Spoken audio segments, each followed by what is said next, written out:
Naku terbangun dan terkejut melihat Kala ada di depannya. Kala berbicara dengan sinis kepada Nakusa. Naku pun membalas ucapan Kala dan berkata bahwa dia bisa melakukan apapun tetapi dia pasti akan kembali kepadaku. Sahib menemani Naku di kamarnya dan berbicara dengannya. Jika memerlukan sesuatu, maka agar segera mengatakan kepadanya. Sahib meminta Naku beristirahat dan beranjak pergi. Nakusa pun teringat kenangannya bersama Data. Naku kemudian hendak mengambil obatnya di meja tetapi merasa kesulitan. Data yang baru masuk ke dalam kamar melihatnya kemudian berjalan menghampiri Nakusa. Data beralasan meletakkan jamnya hingga bisa menggeser nampan obat agar lebih dekat kepada Nakusa. Setelah itu Data mengambil bantal di sebelah Naku dan hendak pergi. Naku mencegahnya dan berkata dirinya lah yang akan pergi. Tapi Data melarangnya dan mengatakan bahwa dirinya tidak membutuhkan bantuan darinya lagi. Naku menghampiri Data dan berbicara dengannya bahwa apa yang dilakukannya adalah untuk cintanya. Naku kemudian hendak berjalan pergi tapi dia pusing dan terjatuh. Data dengan terpaksa menopangnya lalu Data menggendong Naku meletakkannya di tempat tidur. Kala melihat mereka dari teras kamarnya, manggalsutra Naku tersangkut ke meja Data. Jarak di antara mereka kini sangatlah dekat. Data berusaha melepaskan tapi tidak berhasil. Naku pun membantunya. Setelah itu, Data bergegas keluar kamar. Pagi harinya Kala berbicara dengan Sahib bahwa mereka harus mengadakan pesta untuk Data agar musuh Data tahu jika Data tidak lemah dan masih memiliki keluarga yang bersamanya.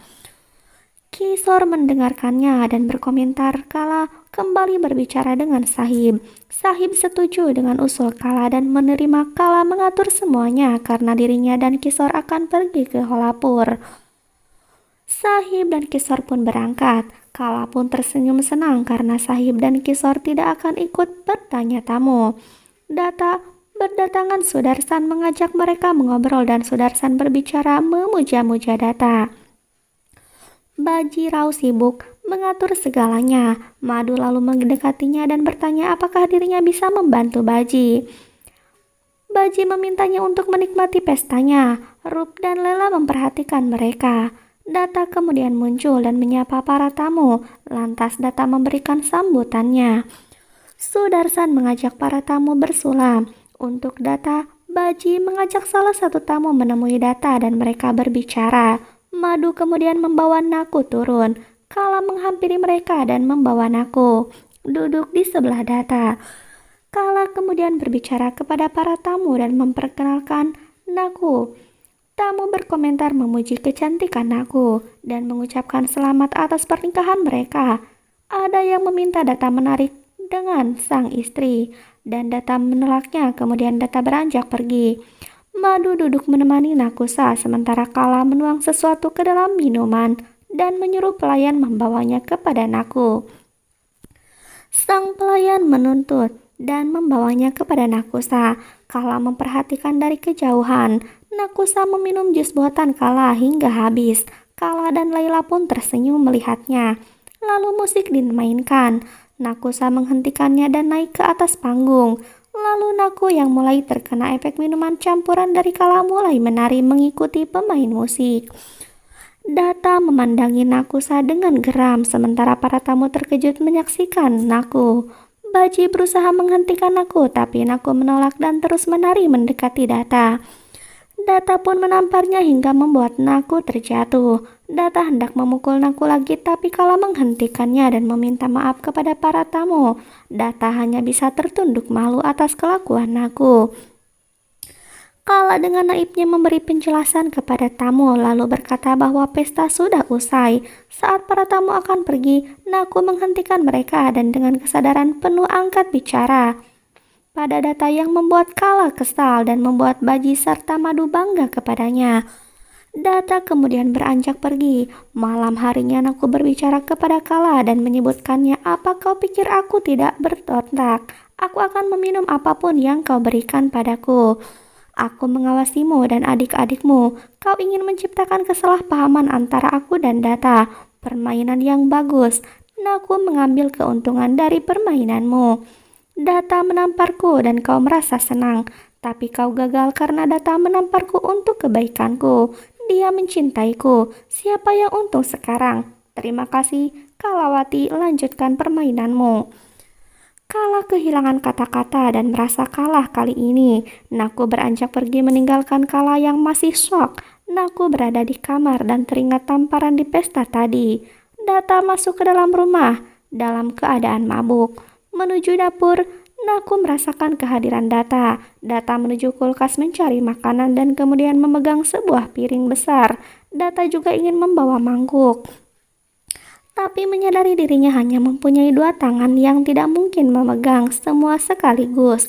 Tapi Data tetap memegang semua hingga piringnya jatuh. Naku mendengar suara di dapur dan bergerak menuju dapur. Nakusa mencoba membantu Data. Data memanggilnya dan berkata bahwa dirinya tengah lapar dan ingin makan sesuatu.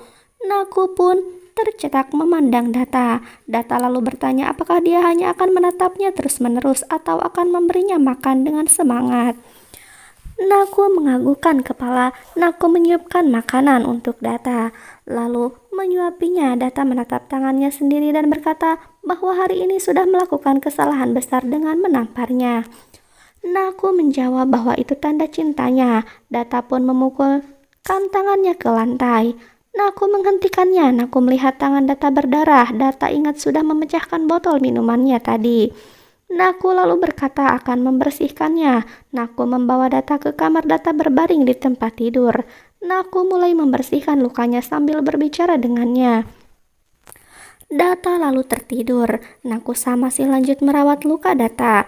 Naku tidak menemukan perban dan Naku pun membeberkannya dengan menggunakan robekan serai-sarinya. Pagi harinya Naku tertidur di bawah sisi Data. Naku bangun dan menatap Data sambil teringat tamparan Data semalam. Naku lalu beranjak pergi. Kala pun melangun mengingat ejekan Naku semalam.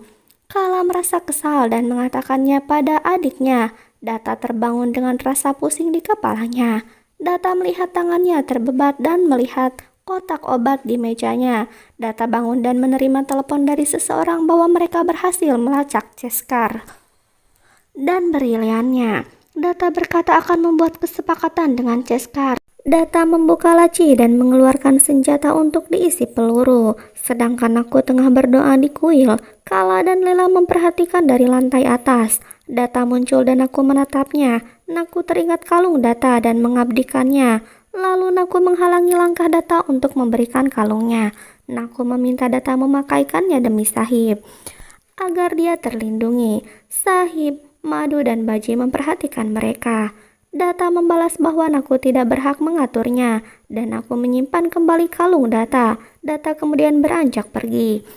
Sudarsan menahannya dan mengatakan bahwa dirinya mengetahui keberadaan Ceskar. Data menyuruh Sudarsan membawanya ke sana dan mereka berdua beranjak pergi. Baji yang terlihat sedih, anak buah Ceskar, berlari menemui Ceskar dan mengatakan sesuatu mengenai Data. Ceskar pun menenangkan pembeli berliannya dan berkata bahwa dirinya tidak mencuri berlian tapi mendapatkannya dari Data, tapi bukan dirinya yang menembaknya.